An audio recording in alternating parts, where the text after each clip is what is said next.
జాతీయవాద జర్నలిజానికి అసలైన వేదిక నేషనలిస్ట్ హబ్ ని సబ్స్క్రైబ్ చేసుకోండి. నోటిఫికేషన్స్ కోసం బెల్ ఐకాన్ పై క్లిక్ చేయండి. రైట్ సార్, మరొక పాజిటివ్ అంశం ఉంది. ఇండియన్ ఆర్మీ ఇప్పటికే మనం లదాఖ్ బార్డర్ లో చాలా వరకు డిప్లాయ్మెంట్ చేశాము. ఆల్మోస్ట్ ట్యాంక్స్ కానివ్వండి, పెద్ద పెద్ద ఆర్టిలరీ కావచ్చు, ఇన్ఫాంట్రీ కావచ్చు, అంతా మనం పెట్టాము అక్కడ.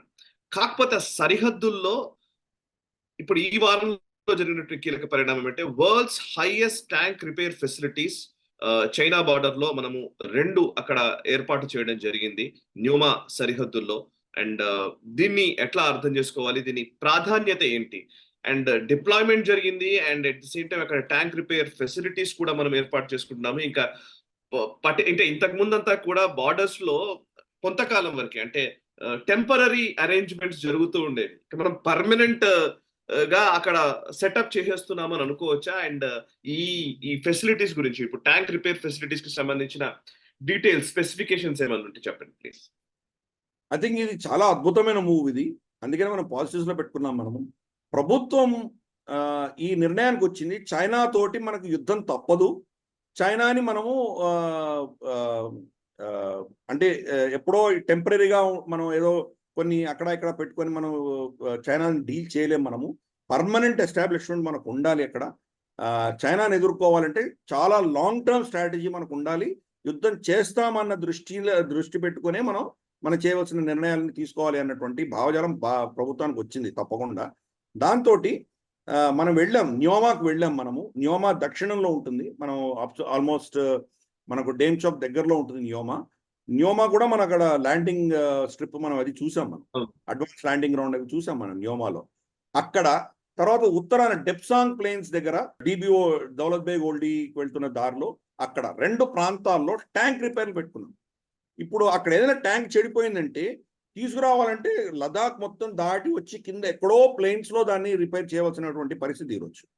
అది అక్కడే పెడుతున్నామంటే మన రెస్పాన్స్ టైం ఎంత ఫాస్ట్ ఉంటుంది. మన దగ్గర 100 ట్యాంకులు అక్కడ డిప్లాయ్ చేసామంటే దాంట్లో బహుశా 15-20 రిపేర్కి వచ్చాయంటే ఈ 15-20 మళ్ళీ రీప్లేస్ చేయాలంటే ఎంత కష్టం. మనం హెవీ లిఫ్ట్ ఎయిర్ క్రాఫ్ట్స్ వెళ్ళాలి అక్కడికి, లేదా చినాక్స్ లాంటివో లేదా అపాచే హెలికాప్టర్స్ ఇవన్నీ తీసుకెళ్ళి అక్కడ డిప్లాయ్ చేయాలి. లేదా మన రోడ్డు మీద వెళ్తే కనుక బహుశా 1-10 రోజులు పట్టొచ్చు అక్కడ చేరడానికి.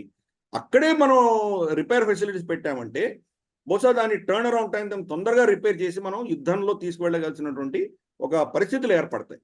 కాబట్టి చైనాతో యుద్ధం వస్తుంది అని ప్రభుత్వం నిర్ణయించింది. యుద్ధం చేయాలని వాళ్ళ కోరిక కాదు, కానీ చైనా దుందుడుకు చర్యల్లో మనకు యుద్ధం తప్పదు అన్నటువంటి ఒక డెసిషన్ రావడంతో యుద్ధానికి కావాల్సినటువంటి సన్నాహాలన్నీ కూడా, దానికి కావాల్సిన ప్రిపరేషన్స్ అన్ని కూడా చేస్తున్నారు.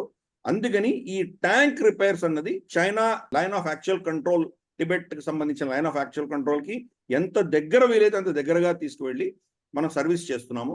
ఇన్ఫ్యాక్ట్ సాయి, గుర్తుంటుంది నీకు, మనం వెళ్ళినప్పుడు మనకు పాంగాంగ్ సో లేక్ వెళ్తున్నప్పుడు కానీ ఇతరత్ర మనం లదాఖ్లో తిరిగినప్పుడు కానీ రమారమి ప్రతి 2 నుంచి 3 కిలోమీటర్ లోపు మనకు ఒక క్యాంటన్మెంట్ లాంటిది ఒక వాళ్ళ ఆర్మీ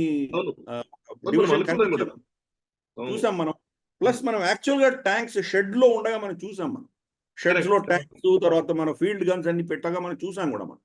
కాబట్టి వాటికి సర్వీసింగ్ చేయాలంటే మరి అంత కఠినమైనటువంటి పర్వతాల్లో అక్కడి నుంచి తీసుకురావడం చాలా కష్టం. కాబట్టి ఏం చేస్తున్నామంటే బహుశా దాన్ని అక్కడనే వదిలేసి కొత్త తీసుకువెళ్ళేటువంటి పరిస్థితులు మనకి ఈరోజు ఉన్నాయి.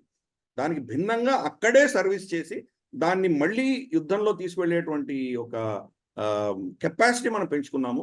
వరల్డ్స్ హైయెస్ట్ ఫీల్డ్స్ ఇవి. అఫ్ కోర్స్ చైనా అటు సైడ్ ప్లేన్స్ ఉన్నాయి టిబెట్ ప్రాంతంలో. కాబట్టి మనం చైనాకి చాలా స్ట్రాంగ్ మెసేజ్ ఇస్తున్నాం. యుద్ధం చేస్తారా, మేము రెడీగా ఉన్నాం, మాకు ట్యాంకులు దెబ్బతింటే మేము రిపేర్ చేసుకోవడం కూడా రిపేర్లు పెట్టుకున్నాం అక్కడ, మీరు రండి ఏం చేస్తారో చేద్దామని చెప్పేటువంటి ఒక మెసేజ్ ఇస్తున్నాం మనం. ఇవన్నీ కూడా చైనా స్పెసిఫిక్ మెసేజెస్ భారతదేశం ఇస్తున్నది. Wonderful move. బహుశా ఇది నార్మల్గా అయితే చెప్పరు, ఎందుకంటే అక్కడ జరుగుతున్న ఈ పరిణామాలన్నీ ప్రజలకు చెప్పాల్సిన అవసరం లేదు. కానీ దీన్ని అనౌన్స్ చేశారంటే కనుక this is the messaging to China. మేము సిద్ధంగా ఉన్నాం, ప్రిపేర్ అవుతున్నామని చైనాకు చెప్పడం అన్నది messaging is also very important. ఈ వీడియో మీకు నచ్చినట్టయితే లైక్ చేయండి, 10 మందికి షేర్ చేయండి. అలాగే కామెంట్ల రూపంలో మీ అభిప్రాయాలను మాతో పంచుకోండి. Nationalist hub group of channels ను సబ్స్క్రైబ్ చేసుకుని తెలుగునాట జాతీయవాద జర్నలిజాన్ని ప్రోత్సహించండి. ఈ వీడియో కింద ఉన్న బెల్ ఐకాన్ పై క్లిక్ చేయడం మర్చిపోవద్దు.